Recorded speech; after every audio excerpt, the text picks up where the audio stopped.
Dans les deux vidéos que je vais vous présenter, nous allons compléter les tableaux de l'activité 1, chapitre 13. Donc, première vidéo, nous allons compléter ce tableau. J'ai mis ici les différents atomes qui vont nous intéresser, l'oxygène, l'hydrogène, le carbone, le chlore, encore un autre oxygène. Et j'ai représenté par des petites boules noires les électrons que possèdent ces atomes. Donc 8 électrons pour l'oxygène, 1 électron pour l'hydrogène, 6 électrons pour le carbone et 17 électrons pour le chlore.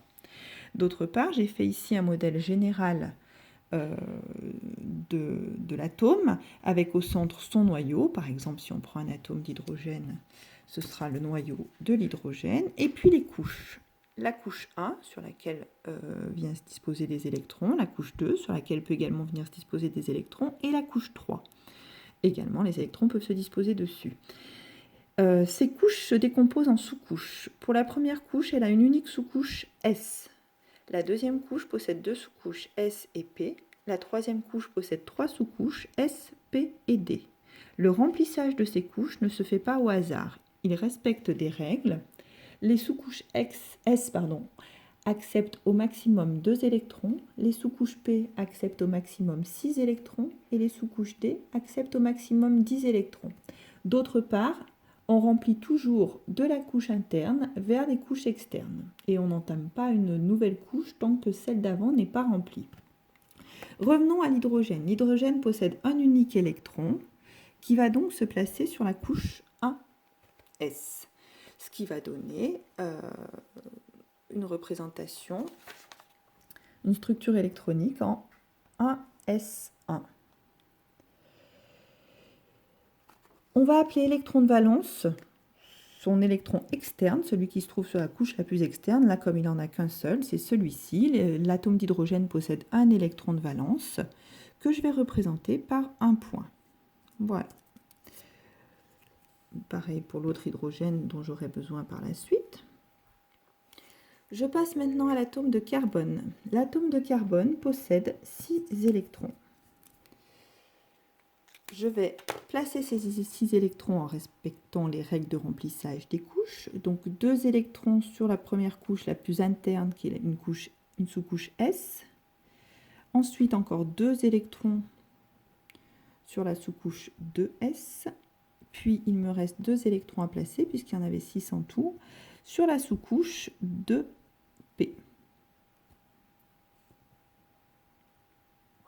J'ai placé les 6 électrons.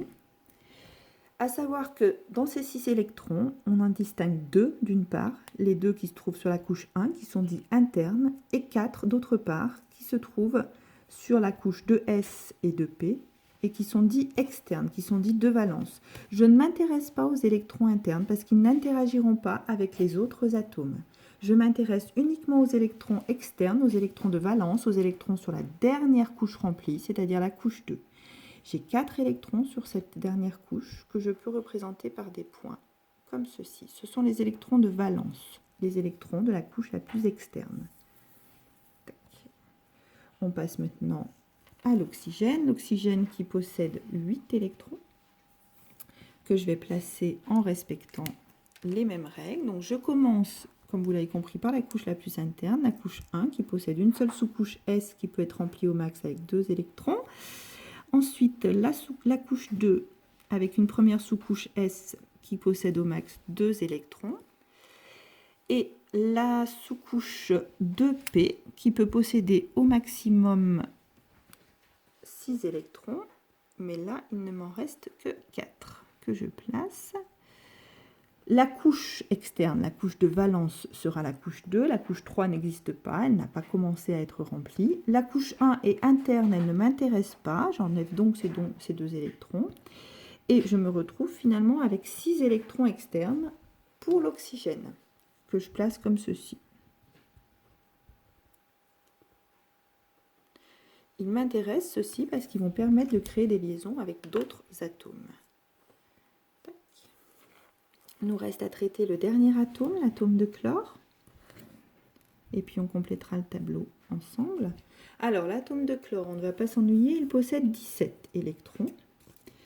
Donc je place 2 électrons sur la couche la plus interne, la couche 1 qui ne possède qu'une seule sous-couche S. Ensuite, la sous-couche 2s, 2 électrons également. La sous-couche 2p, 6 électrons. 1, 2, 3, 4, 5 et 6. Ensuite, la sous-couche 2p étant remplie, je passe à la couche au-dessus, la couche 3, avec une première sous-couche S, sur laquelle je viens placer 2 électrons, puisqu'elle en accepte au maximum 2. Puis la sous-couche 3p, sur laquelle je viens placer 4 électrons, les 4 qui me restent. Elle ne sera donc pas complète. Cette fois-ci, la couche de valence, la couche externe, c'est la couche 3. Ça peut être 1, 2 ou 3. Ici, c'est 3, puisqu'on a commencé à la remplir. J'enlève donc tout ce qui est couche interne qui ne m'intéresse pas. Alors, voilà. Et les électrons,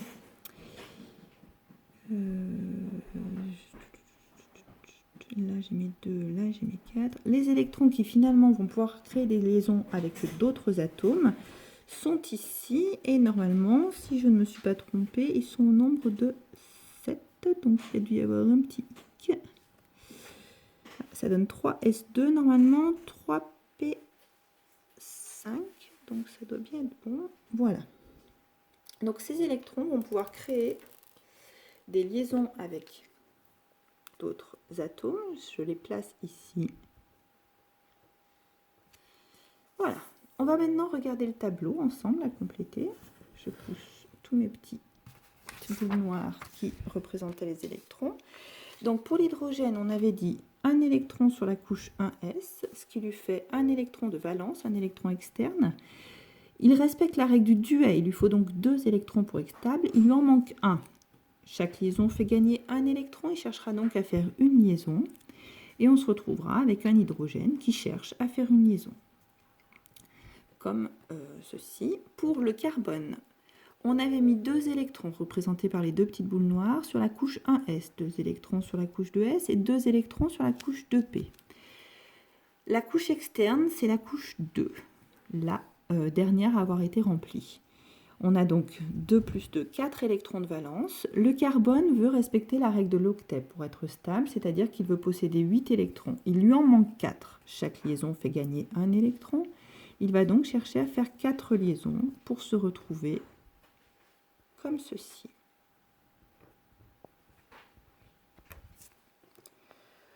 L'oxygène possède 8 électrons. On avait dit 2 électrons sur la couche 1s, 2 électrons sur la couche 2s et 4 électrons sur la couche 2p. Il possède donc 6 électrons externes sur sa couche 2. Il veut satisfaire la règle de l'octet, donc posséder 8 électrons. Il lui manque donc 2 électrons pour aller de 6 à 8 pour être stable. Il va donc chercher à faire 2 liaisons, cet oxygène, et va se retrouver comme ceci. Mais attention, pour l'oxygène, il va engager 2 de ces électrons pour créer des liaisons, et puis il en reste 4 qui, entre guillemets, ne serviront à rien. Ils vont se rassembler 2 par 2 pour donner des doublets non liants.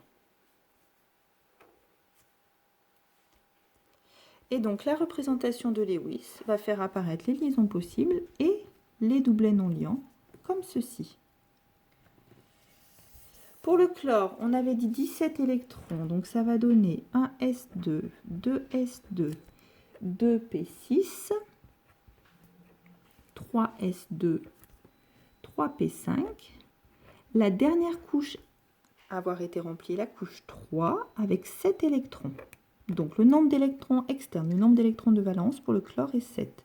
Or, il souhaite respecter la règle de l'octet pour être stable, donc il cherche à gagner un électron pour passer à 8. Il cherche donc à faire une liaison et le chlore va chercher à être comme ceci. Mais autour de lui, il a 7 électrons. Un seul va intervenir dans la liaison.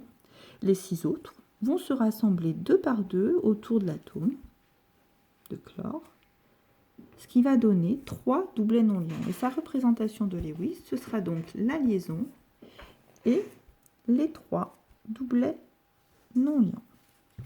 Voilà pour cette première partie de vidéo. On se servira dans la deuxième partie de vidéo de ce qui a été construit ici.